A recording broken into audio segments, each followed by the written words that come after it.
Hello everyone, welcome back to our channel. Thank you so much for joining us and for watching our previous episodes.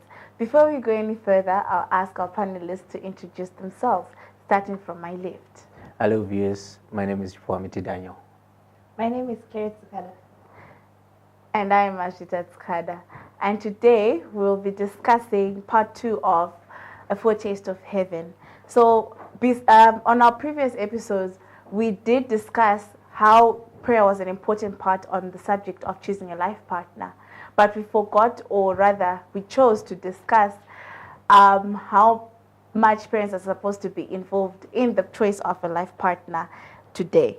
So before we go any further, we can just give our viewers just a little nuggets or some things to ponder on before we really get into the depth of our discussion. So whoever is ready can go ahead and give their suggestion. Okay. For parents' involvement, I'd like to give an example of Isaac and his father Abraham. So looking at Isaac being Abraham's child, Abraham saw it fit for him to look for a wife for his son. And so he sends his servant to go and check out some women inside the village, and he finds Rebecca fit for his son. Mm-hmm. And you find that the moment Rebecca and Isaac were made to be, right, their going was so smooth. We don't hear of any argument that happened between the two of them. True. They had their kids, they grew old together, and they died eventually. But there was no such problem. So I think parents' involvement is actually quite crucial when we're looking for life partners, because most of the times parents know best when it comes to our well-being and our future as well. Okay, I like the idea that says parents know best. Daniel, what do you think?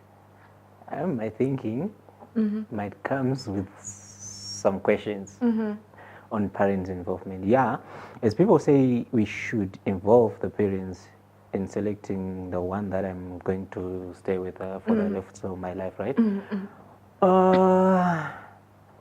Yeah, I have to include them. But isn't it that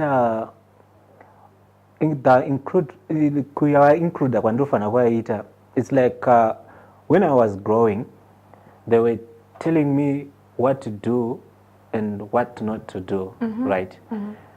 And by the time that I'm selecting one, isn't it that I'll be in a position to select by myself just because I'm just following the principles that they gave me? So you're saying kuti wakatodzidziswa kudhara? Yeah. Saka apana need yekubhatanyanyuwa ati naona abereki when it comes to choosing a life partner. I don't think it's true now. Okay, Rufazolo kumpinduro yetu. Yes. I think Kuti, what you're saying is also correct. But then there are a lot of instances, a lot of examples that we've seen as well. Let's give an example of, I'm not even related to anyone whose parents chose their life partner. But then, yes, but then I think Kutika, when parents choose,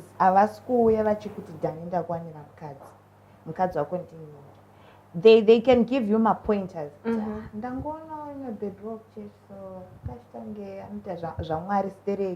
And I think maybe you guys can click, because parents, knowing your character as well, they're able to look for someone who can click with me. Exactly, who can click with you, who can be with you always. My parents are kuona maseva so saka them choosing could come pakuti vari kungokuratidzawo zvavaonawo.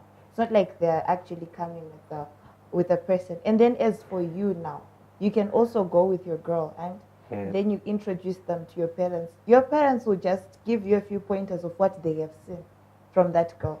Okay. Yes, but do you know that kuti masekos akakurira maparents edu? Yeah. Nemasekos are true kurira a little bit different. Do you know that ndogo iropa gonna go to church, right? And you look nice to my parents. But they act nice. That's why I was talking about masekos. You know, my parents, you can just see them at church, you see. But in Europa, ndiri kukuona umwe muzvikona, you see.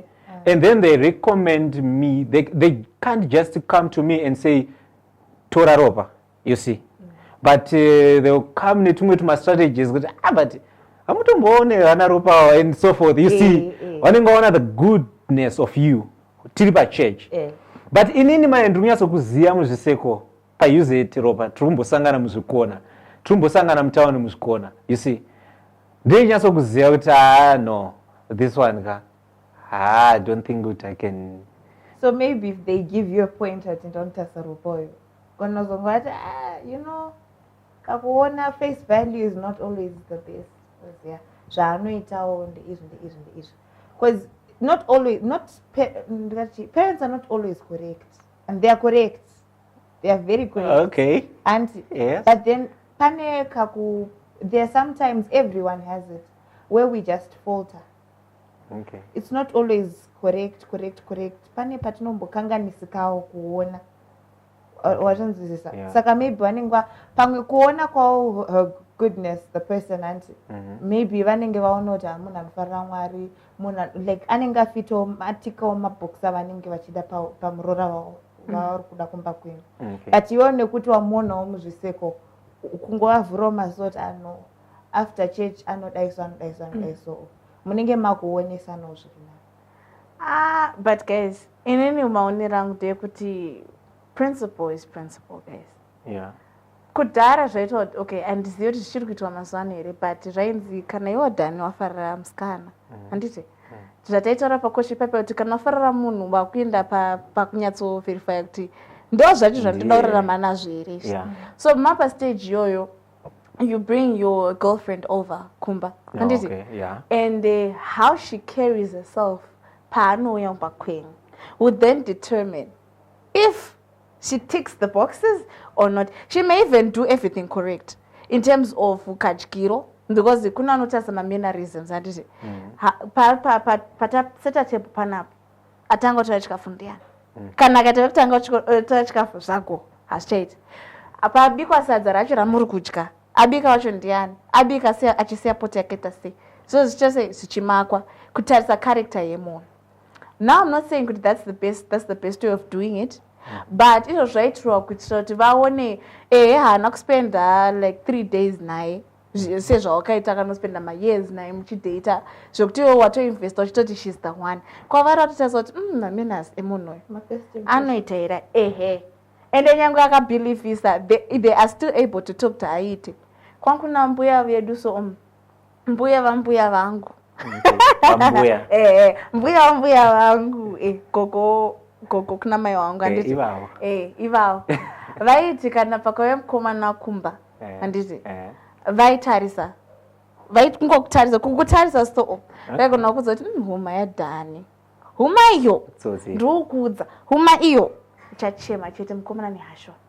Okay. Gotsi ranhingi gotsi randisikuona zvakanaka gotsiro ndiri munhu ari abhisivhiro ndikuzviona ende zveshuwa later on ukatozozvitarisisa as time went on waitogona uchiona marriage yacho utoti moms vari kucomplaina kuti mudhara anenge ane kahasha kana kuti mudhara anenge ari abusive kana kuti mudhara anenge anonyima zvaisa of course aigona kuuya kumba handiti first impression of course we're all doing our best to not mess up our chances of being with the person we are dating at the moment, but still pane zvinhu zvisinga avoideki. Like haungaende kunochinja huma ka ngombodzana nochinja ndiri kutarisa impressions. There's some people vane a loose mouth. You can be asked questions like matauriro atiri kutoita so pongoita ka language anti ma languages anoita different pauri pamberi pevanhu vakuru you talk respectfully pashamwari dzako unongotaura uchingoziva kuti that's how we play and then kana uriwo kumaseko wako wamwaya munotaurawo dzimwe dziyadze waiget saka maybe musikana wako paari kutaurana namama kana kuti mukomana wako paari kutaurana namama pane time chete azviiti kuti nguva iende the whole time munhu ataure zvinhu zviri normal. No. There's just one loose bolt that is there that they will catch and tell you to know. And you know what? Even by my first impressions, it may not even be like what you say. It may be how you say it. Okay. Pane mamwe munhu wese, well, I have a friend who believes that everybody has some traumatic past. Handiti. And mutrauma imo pane matriggers aripo. Zvafanira kuti tikatanga kubvunza kuti Dhani uyu kusaka kumushande kupi? Saka chakati iwo kana ungone trauma coming from kumusha kwenyu kuti zvine nemi izvozvo. Ona watochinja tone. Uri kudefendere, vanhu vari kungoita innocently trying to get to know you, but you're like, excuse me guys. You understand? Saka, I think parent involvement is really, really important. Especially kana wakuto consider kupinda marriage. I wish kuti wanchaenda naye achasvika achigamuchirwa nemusi uwoyo because ndichanzwa nekuvaunza kuna mama. By the way, I wanted to ask about like parents. Which ones are our parents? Just because is my mom and dad my parents, or your mom and dad, like The community as well. The community. Just because as we are growing now, do you know that bamnini takutoa kuti bamnini kare vainzi dedi kwakusina kuti bamnini kwakusina kuti chii wazvona vanga vari dedi paunoona unongoona kuti vati vari dedi but now isusu now tarana cousin bamnini chii wazvona ndonyaya yakunetsa. I think the community should be involved as parents. Zvava nekuti community yauri, like maybe the area yauri ropa mauri kugara imomo mune mamwe machembere chembere anenge achikuona. Do you know that? Ndikauya inini I should maybe approach one or two, you see. Okay. Kuti can you just tell me about ropa, you see. Or maybe because vanhu ivava havana nyadzi ndikafambawo newe mu that community, do you know that sometimes vakazondona ndiri ndega they will call me kuti mwanangu yatimbotauri musikana urikufamba nayo ndangokuona hangu unenge uri chijaya chiri right musikana wakufamba nayo nezuro ndakambomona aina ningekini katakadai vanhu vanotamba nawo. Alright, I have a contribution for that one. When it comes to people in your community, those people are, apart from your parents, those people know you very well. From a distance, as because the community pachaita mawalks aya uchaita and nogona pamwe uri kubuda uchivhetemutsa mota uchingoenda unoona bhebhi rako vanenge vachikutarisa.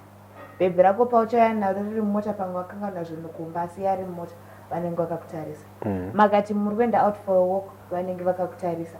Even masekerero ako, matauriro ako, zvaunoita fesi yako, they see every single thing. So I think kuti those people they've wakaenda to maybe two, because strangers know you better. I don't know if that's a correct way of phrasing it. But vanhu vasingazivi ndo vanhu vanokuziva. Vakakuona from a distance, so havanyari kukudza chokwadi. Because vanhu vari close to you vanogona kusugarcoat. Not you're my friend, I can't really say, you know. But vanhu vausingazivi ndo vanochakuudza kuti no, you know what, musikana uyu kana kuti mukomana uyu zvaanoita izvezvi so ndakaona matarisiro anokuita zvaanoita so hazvinyanyoenderanawo newe, so uri kunzisa zvauri. So I think parents can also be related to this community thing. Even vanhu vemunharaunda maparents as well.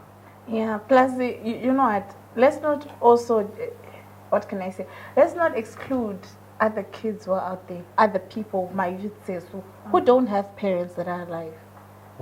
Because if we want to restrict and say the parents that are important are blood related only, then you know kwasina, of course that hakuna zvinonzi hakuna sina hama but ko asitorina like izvezvi asingagari maparents ake iye arikuda kutororo munhu atone zvinhu zvake zvakatorongeka haachatokwanisa asina kuconsulta here. So we need to embrace zvautaura kuti community is really important, but And I think you need to take whatever you hear with a little grain of what? Of salt. Because you never know. Mazuva ano kune zvakwenda zvokuitika kunze kushamwari. Munhu kana Dhani kana ndakakuaya. Inini ndakakuaya. Ndonoudza mai nhingi kuti ndakaaya Dhani. Vanodza Dhani akadaisa. Dhani woaya munin'ina wangu. Handiti? Wakuendera munin'ina wangu. Ava vachakudza kuti munin'ina wangu akashata. Because inini ndiri kumuda. You remember this scenario iyi yandototaura yakaitika muBhayibheri. Munoziva? Liana, Rachel, Amnon, Tamar na Joab. Yeah. Joab akafurira Amnon kuti rwarira sister yako. Because Amnon had a crush on Tamar. And he intentionally put that seed in Amnon kuti afeke kurwara. So community manje inogona ngene ma ulterior motives. So whatever you get to hear, take with a little grain of salt. Was it a decision yako? Kweto topo watu batiro ta ndauza chokwadi chese izvi ndo zvakaita Dhani munhu waMwari akazadaisa. Because you can be disappointed in the future. And that's just my opinion. But what if I researched, right? And I got something bad about you. But now mazvita wachinja. Wamunhu waMwari. Wakuita sei? Wakutedzera zvinoda Mwari. Because people change. Right? True. But zvinhu maybe zvinhu zvaaigara achiita zvorora zotadza kuzosara zvese, but people change. Right? Yeah, tricky. Tricky zvingaite because that's why ndichizongotora hangu munhu wangu ndotongoona naye mudeni. Just because vanhu muchakomenta. Wow, it's good to also ask her kuti koya ndakanzwa you know. Asking is always vanoramba kutaura. No mazvita. Pane kakuti you know it's like mabvunziro aunoita nemabvunziro anoita zvine zvakasiyana. Iwo akabvunza chitauro ngone personal experience yekuti you know inini ndambodai nyangori unyepa ako this person is going to open up because it's relatable. Do you understand? Okay. And the moment they start opening up, that's when you really see no munhu yakachinja because akazodai. Not everyone is always defensive. Masports love akaoma guys. Ngatimbotange tamboera namasports love akaoma. Because wona shamari munhu wasvika papoint of relatability kuti vanhu vari pafatso. You found out, what can I say? For example, maybe he's a drug addict or she's a drug addict. And you're like, inini ndakatomboenda uri kuedza kufunga kuti saka what could have honestly caused kuti munhu aite drug addict. And you're like, you know what, ndakamboita depression and then I got into drugs, and you're lying. Okay. Do you know there are some people who can pretend to the point until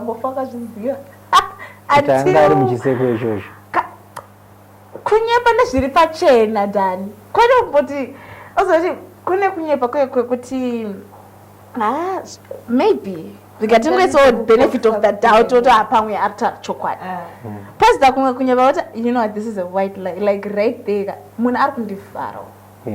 So in situations like that there are people who can lie zvinhu zvitori pachena. So Dhani wamuconfronta baby ndanzwa okay not ndanzwa but ndakamboita situation yakati. How would you suggest kuti munhu akadai so abude musituation yaari wonzwa kuti inini ndakamboitawo zvakadaro but ndakapinda muchakati. And you're like no bruh, no, zvauri kutaura izvi hazvisikaenda nezvawakandodza 2 weeks ago, hazvisikaenda nezvawakandodza nezuro, and hazvisikaenda nezvinhu zvandakanzwa and then you confront your problems but munhu anenge atodefenda achatodutana nezvazvo. But kana muri mucourtship kana munhu achiri kuwanzira some other things in life, not fit for you, she is not even fit for you, or he is not even fit for you. Saka bottom line, why is it mazvindiri kuwanzira something zvekuti that's my life, I'm embarrassed, ndichazopinda let's be embarrassed marriage newe ndichangokunyepera guys. Zvandiri kuziva masports elove akaita sei anogozha masports aya ndochokwadi anogozha. ngatitoita sagozha. Bottom line is community yakakosha, but whatever you get from the community you get with a pinch of salt. just the same way maparents anogona kudzoti katimbira kesa dzakangaitwa musikana wako pakauya paipaika rodyise unopera bag quick 2 months unenge usina the same way izvozvo inogona but mamamuzi makunyanyiri makaibva vasikopa madyiro like honestly watobva watoroora munhu handiti because they've already given you a tip kuti isha be careful panyaya pauchazozviona it can be too late because paunodzo advice like if you have the person when someone comes to give you counsel kuti aita so it's really up to you to take it or leave it wazviona saka community yakakosha we take it with a pinch of salt parent advice yakakosha again we take it with a pinch of salt because munhu wako anogona to say anogona kuchinja post wakometa zvawaudzwa pamwe wazonomudza kuti baby takaenda kwakati nekwakati tikaenda kwakati nekwakati mari yatiri kushandisa yakati wandei ngatibhajeti handitidororana saka ngatibhajeti ikashatiite zvinofocus munototi zveshuwa sorry ndakatobhaisa otochinja there are people like that but in courtship yacho mazve like involving parent am I involving tichiri kustarting phase or ndakutoda kutonorora just because there are two things here inini hangu kwedu inini like I was told by mom mudara wenyu akatondiudza kuti hanzi handidi kuona tusikana twanavo like ndatanga kutongodhita nawo ndakutongoenda newe you see tichanetsana maybe pamberi avo ndakusiya next week ndiri kuenda nekamwe and so forth. That was the reason, right? And all ndouya naye here kana ndakuda kunyazoziva ndakuda kunoroora because there is a challenge here. Ndikauya naye apa havasi kuda right ndikauya naye ndada kunoroora vachava vachikudza kuti kamutimbiro kanoenda musikana wako sadza akaiti musikana wako oyo ma1 ndakumusiya futi saka I think inini ndichapindura after Clay. okay I think kutika I think because unongosinganyatsoziva ndonyatsotaura sei ndofungoti kana mapakati so iwo uchiri kufila kuti no ngatimbope space yebenefit of the doubt yayoti just in case akangoita mastance tatosiyana nazvo handi wopa space iyoyo nespace yekuti of course uyo ari kutopinda nemimba waigeta pakati pespace iyoyo nespace imwe yacho pakati pachibvaudza moms pane bhebhi randiri kusipakwa naro chitichii wokubvunza kuti mama muchionana kwenguva yakareba sei make sure kuti nguva yacho nayakareba oka kuti zvema3 months watoti waigeta mazivana kwenguva yakareba sei wobvunza nti nguva yenyu kana yakarebererawo mbichano chanzwa momzi wako wangoti chimboya naye timboona but apa pahanditi ndakuzwa kuti panenge pachine space yekuti just in case so that kana iwo wakunoroora mama wachakubvunza mama ndafunga zvekuroora ndiye uyo wandikaona ndiye ora zvakanaka because apesa apa panenge watokukorekta kare tano zvandaona zvakati iwo unenge wakuobservawo before wazoti ndakuda kumuroora that's what I think. And inini ndinongofunga kuti kwekutanga is better. Okay. Because guys, let us not joke with emotional things. Yeah. These things, my sports and love, they take a lot of emotional energy. Of course, tinona matter, tino kwenda kunita zvinhu physically together, go to parks and stuff, but the basis of a relationship with anyone comes from an emotional aspect. Ndo inogadzira our social life. Handiti. So because zvinhu zviri emotional, I cannot, okay, not that you can't, but you can, but zvine repercussions azvo kuzoendesa munhu wava emotionally invested.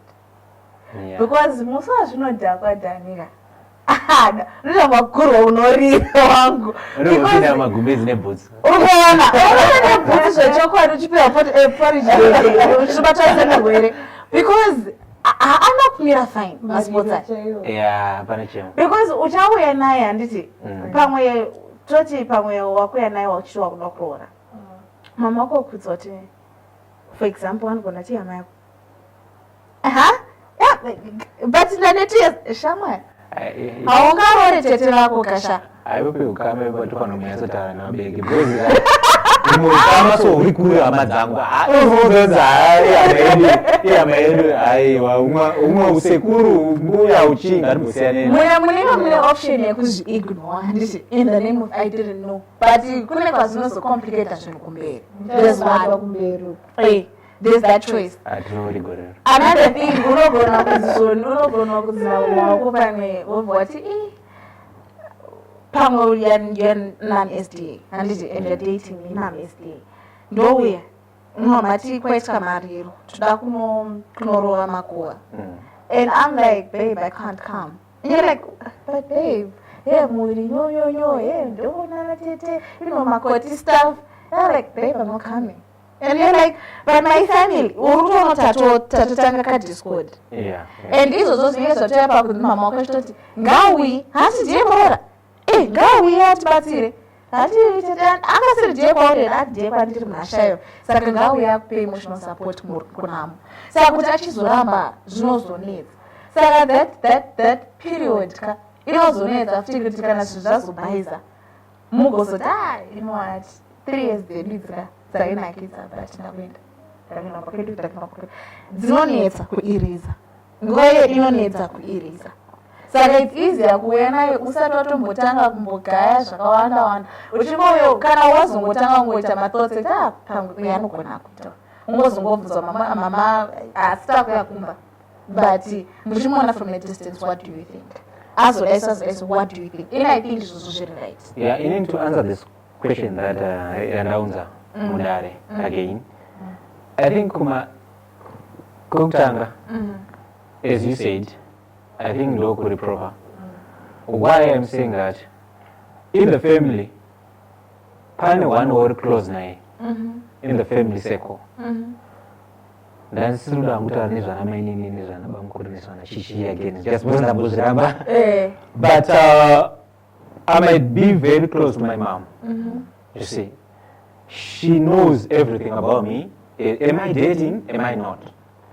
Which girl am I dating? Which one am I not? Right? But she might know, my son told me kuti kuna mazvi kwandikuteta, right? But awasaba umuona.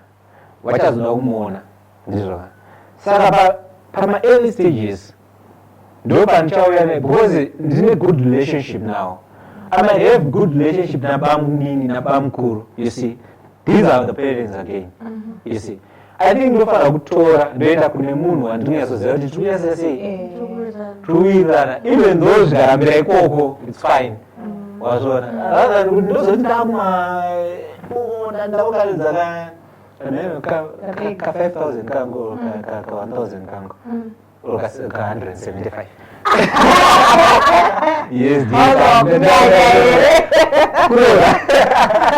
ndinozonza munhu wako aite and so forth saka kuma early stages ndovaragara ndasiyachi kana zvanza aiti but kokana zvigadzirika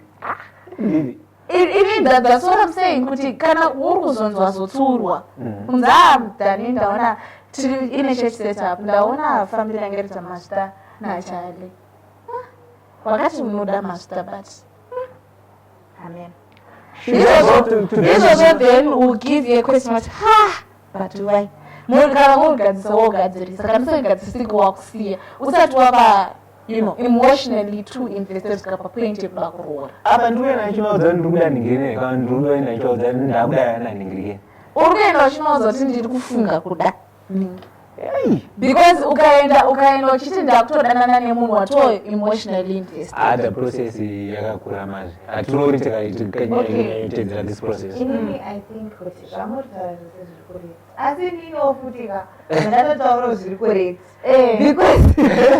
because uchaudza the person you're close to muri menyu anogona ari mbuya vako wendonowadza gogo pane mukomana so waradza picture papicture pangonotaurika wegere ungokuvhurawo maziso mbichana nekuti ndimbuya vako uye munofarirana nambuya vako and then pachinguvawo uchiona zviri kugadzirika zvinhu zvavo zvavakakutarisa siya anti iwo unganedza bhegi rako rere panguva yako yekuda unorora manje ndopaunozonotaridza mama mama ndo vandafungawo at least waincorporate munhu asiri immediate like your mom and your dad and akakuudzawo zvaafunga and iwewe you're okay with it wafixa mamwe maproblems wakanzi ufixe before zvaenda too far and masvika all that far pahafi yaende ndichitaura iye unoudzawo mama ndaonawo nini ndanichimbomwono kwevangu kakati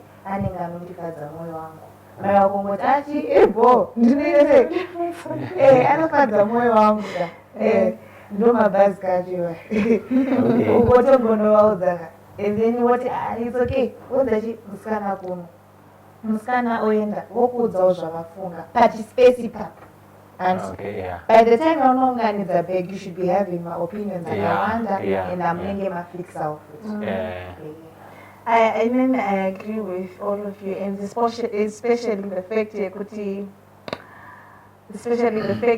Shoni tati my parents akakosha in these years, because you find utana kwanda awazo vanofunga kuti hazvina basa, but kana akuena yobvanza aitobhata vade vasikana vangu vandinoroora saka ndicharoorera vachiziva ndamunorora neruseri zvacomplicate futi ma-issues mumba mavo in terms of kwemkomana kana kuti kwemusikana chete. So I think it's really important if both sides actually really do get involved in this period courtship ekuda kuzivana ziyani nekuchoose my-life partners.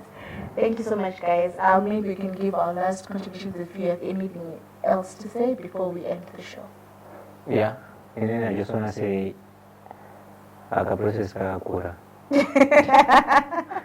ndekakushingirira wangu because imagine kuti mazita handisi kungoinvolva my parents involving your parents ndichatanga inini ndanokutaridza kune seko rangu remaparents, right? Wafarirwa chatoa inini wakaziratidza unadarangwa azodzakwa akaipa you see inimepedza macharabaimoni go baby aufa go baby aufa akamufarira and this process one and izvo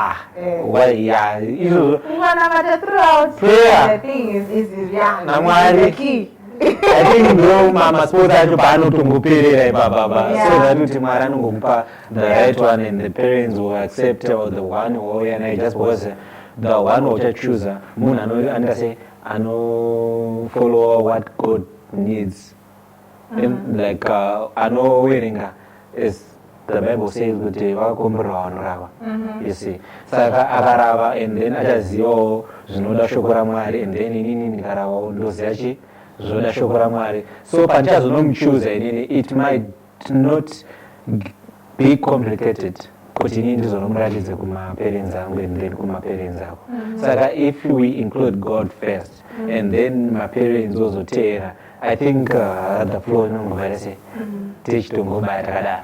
Yeah. Okay. My last point is everyone is important in your life. They are all important because people open each other's eyes in anything that we do. So I just think when we are journeying in our lives, dating or not, courting or not, just make sure to incorporate the fact that opinions are and pane vanhu vanotida nevasingatizive vaivai vanenge vachangoti vroma so tikwanise kuona zvinhu zviri nani and never to forget kuti mwari futi also has an important role inside our lives mukuchuzana kwatinenge tichiita Yeah. Thank you so much. And also remember, guys, we're all representing where we're coming from. When we come to date, we're representing our people. Yeah. Saka, whichever display of behavior or show in that relationship, you are representing your family. Saka, patazo, we are true, low-key, to expect to most of our family. Even though I'm not asking. My younger brother and our wife is so good as in the words. At all. So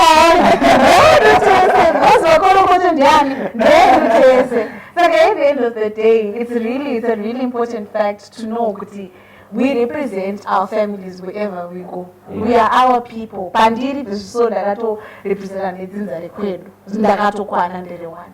So it's really important when it comes to such things. Thank you so much, guys, for joining us. That's all we have time for. Bye.